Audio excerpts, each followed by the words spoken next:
This is Discover My Body. What is Discover My Body? Well, look like a bit of a horror slash body horror slash psychological horror slash probably all of them. Looks super interesting. Looks super fun. We're playing it. Okay, the resolution is hold up. Hold the phone. Wow, look at that. Some fuck ass graphic I made in like 7 minutes. Okay. In the year 2040, human beings looked for increasingly strange solutions in hopes of finding connection and community. Disturbing previous institutions that supposedly brought peace together in common, lonely people look for technology and science for answers. One such new technology is a physically powered lab synthesized fungi.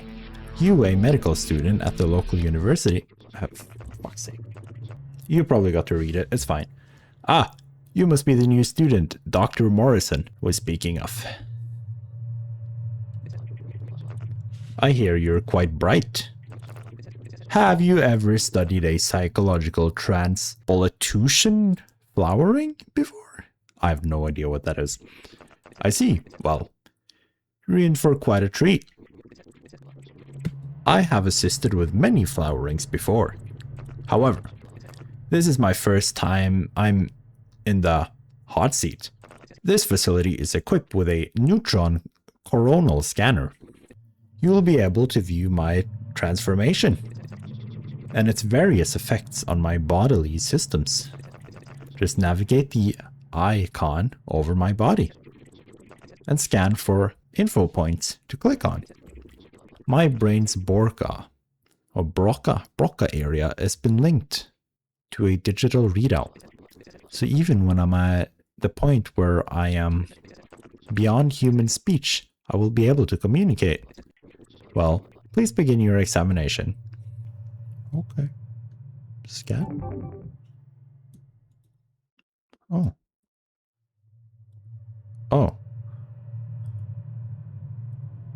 I see. Well, aren't you quite the man? Are there... Okay, it's not visible. Good. Good. Sorry. I want to have all your arm. All of your arm. Alright. Well. You're quite the man, are you not? What do you have to... Who's this? Ooh. Aha! You've discovered the injection site. 2 weeks ago, Dr. Morrison took a bone-deep needle to my right shin. It hurt like hell. However, what he injected was worth its weight in gold. It was a skin graft of a successful PTB flowering. What's that? It kind of looks like a face. Well, the PTB organism is a psychological organism.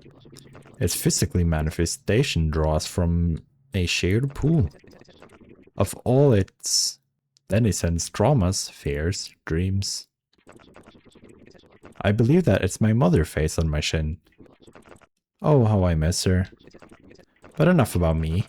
Please continue the examination. Okay. Skeletal. Well, ain't that quite the thing?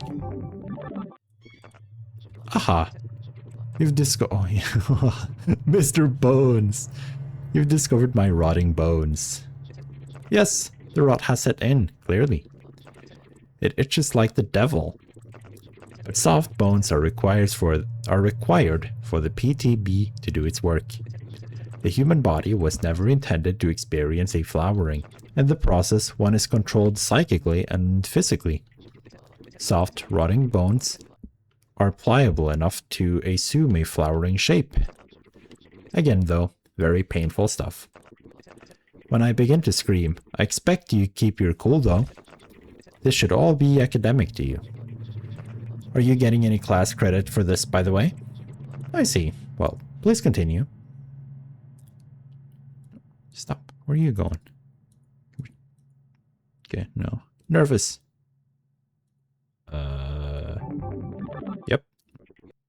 Aha, you've discovered the primordial inhibitor. This is a device implanted in my brainstem, which helps to undo certain evolutionary safeguards against operations like this. It limits bodily and mentally reactivity to do meta-existential stimuli. In not too many words, the flowering is an evolutionary aberration. One which requires some retooling of our formations of mental concepts. For instance, one who has flowered does not experience the human idea of time. But if I tried and apprehend this with my regular old monkey mind, I would go quite insane. But anyway, please go on, discover, explore. Aha, according to the concentration of the PTB in my blood, I will begin the flowering process very soon. Quick, give me your wallet to bite down on.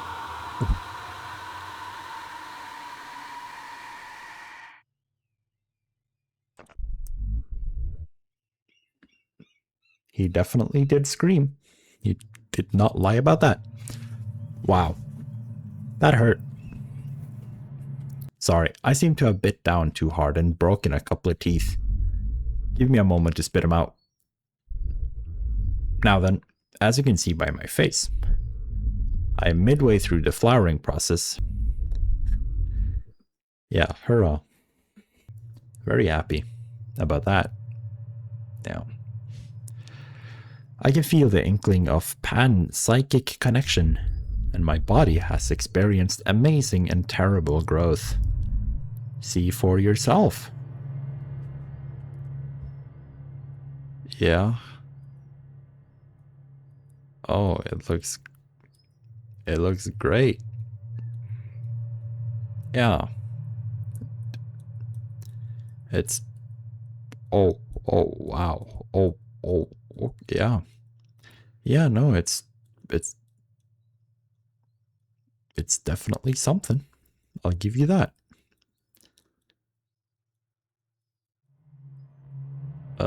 Is there nothing? Where are your legs? Huh.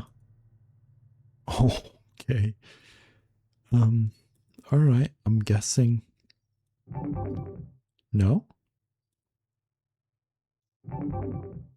Here? This? No?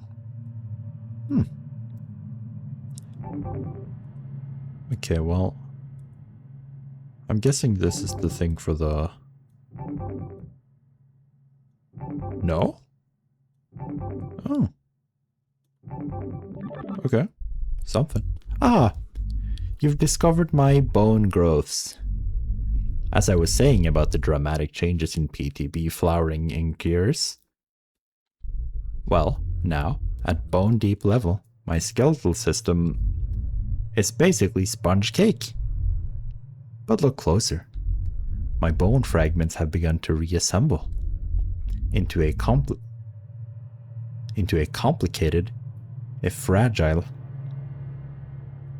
latticework of wafer-thin psychic receptors. Some of the bones are poking out of my skin. I knew that. I felt it. Yeah, haha. Please go on. Okay.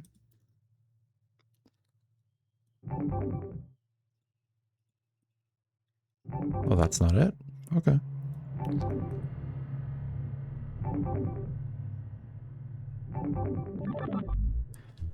Aha!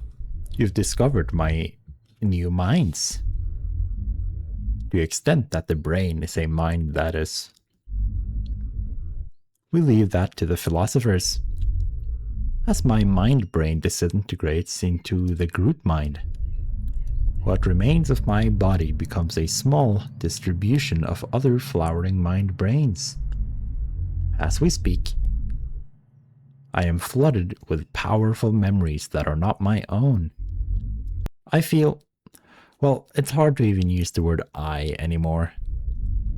even to distinguish ourselves from our timeless unity seems wrong. I feel infinite pleasure as well as infinite pain. Is this what death is?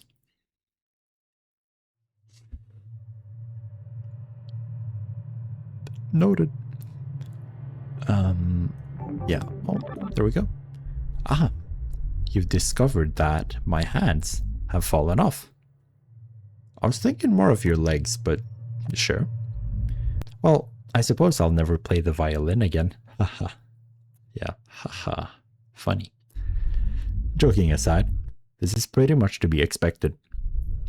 Part of the primordial inhibitor is to disassociate brain and hand connectedness.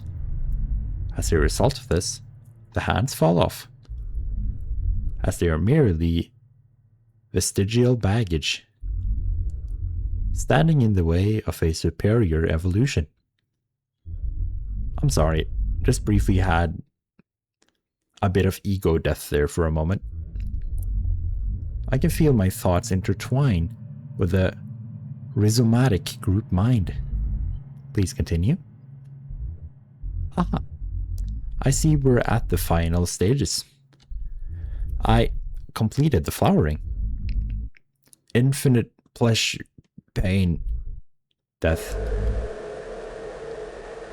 I'm so happy. I'm so happy. Oh, that was it. No, is that? Oh, I was hoping there was more. Oh, did I not continue? Nothing. No. Oh, that was so fun. Fuck. Oh, I was getting so into it. Fuck you, Yames. I wanted more. No, jokes aside. That was amazing. I feel really weird now. How fun. Anyways, time to give my opinion. Because my opinion is fact, of course. Now, gameplay. Even though it's not the main focus and selling point of the game, I feel like the gameplay honestly added a lot. And it's quite unnerving, which, you know, is part of the game. And very much what the game tries to do. So, you know, good addition.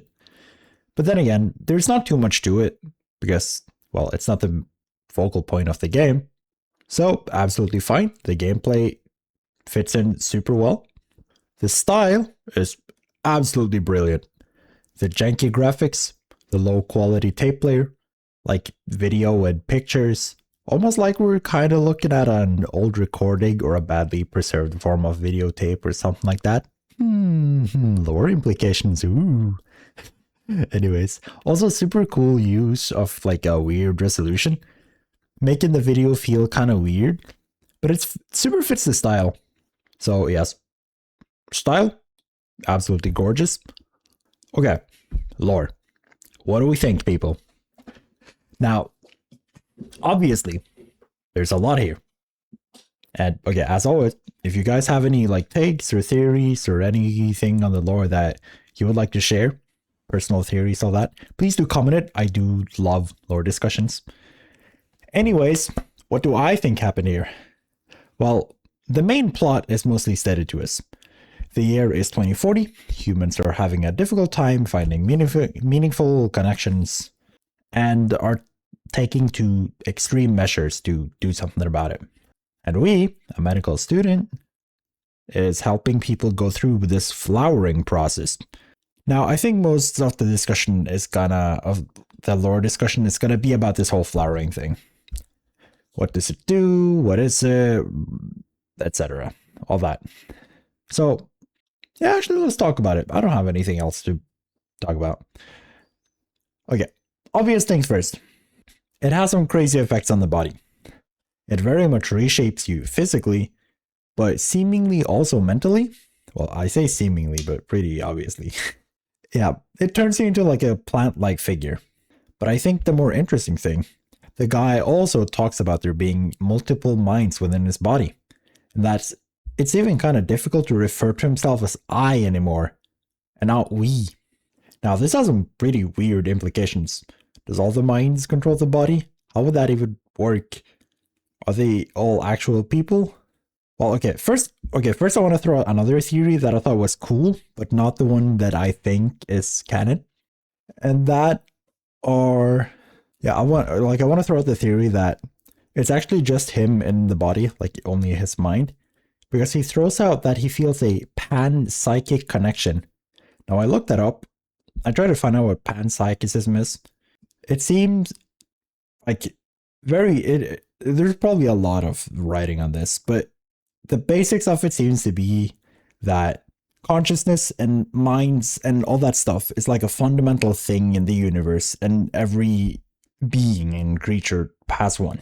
And the fact that he says connection makes me think that everyone who's gone through these flowering things are just able to always stay connected, like a hive mind of sorts, kind of. Almost like an internet, if you think about it, like even more like radically connected internet. However, I personally think it's more likely that this whole thing more so acts like a drug.